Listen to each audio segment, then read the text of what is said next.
I once knew a man and he had a plan. He was gonna eat some chicken sandwiches, but then he didn't have any chicken.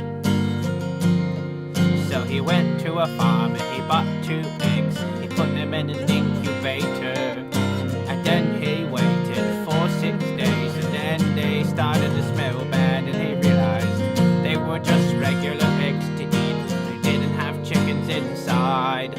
And that's when he went back to the farm and he committed a homicide. He killed a man that tried to interrupt his plan.